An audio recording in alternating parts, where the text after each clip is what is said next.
Hey guys, Jim with Jeffrey here. So today I'm at the Catch Fitness showroom and I want to go over the deadlift setup position. Now the deadlift setup comprising of mainly the hip hinge is so crucial because it dictates the torso angle that you'll be performing the lift at. What that means is it dictates, so say this is my torso, it will dictate either how high or how low parallel to the floor my back angle will be. Now you can imagine that this will alternate, this will vary between lifter by lifter based on different torso lengths.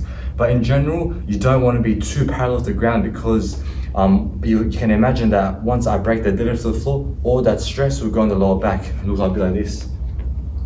Too parallel to the floor.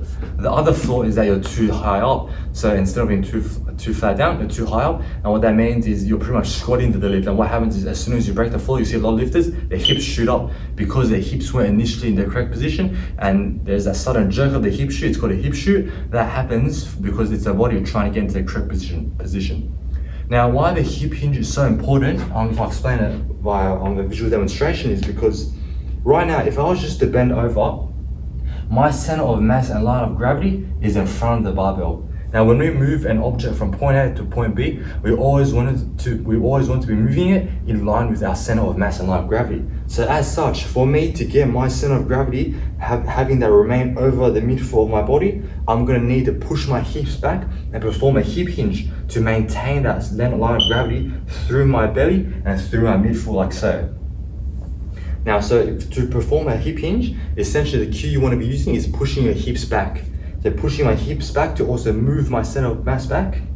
And then as I lower down, natural break of the knees. And that's the great, the perfect torso position to be in. So you see that I'm not overly parallel with the floor, and I'm not overly high up like squatting. I'm in a hip hinge position. Now, there are two main flaws I see with this.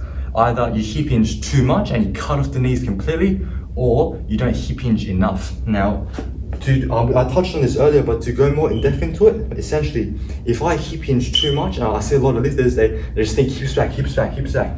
And what they do is they cut off their knees. So what happens is they hip hinge back so much without allowing any knee travel. And what they have to do is then they roll the bar into their shins and they actually move the bar into them. And you'll see that right now, my back is in a very parallel position to the floor. If I try to deadlift, all that stress is going to go right on my lower back.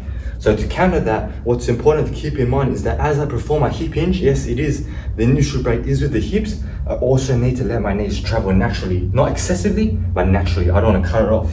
As such, I'll be in a good position.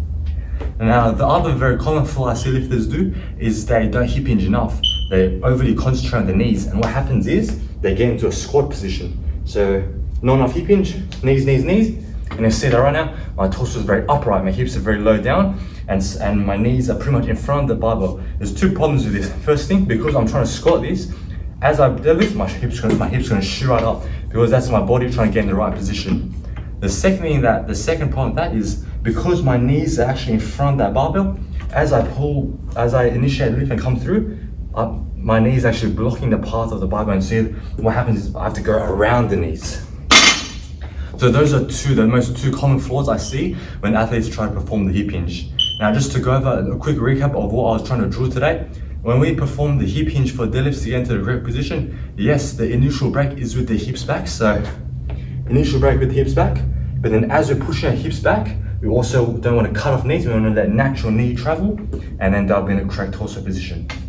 So that's it from me today. Hopefully that was helpful for you guys on the setup position, hip hinging into the deadlift. I'll catch you guys next time.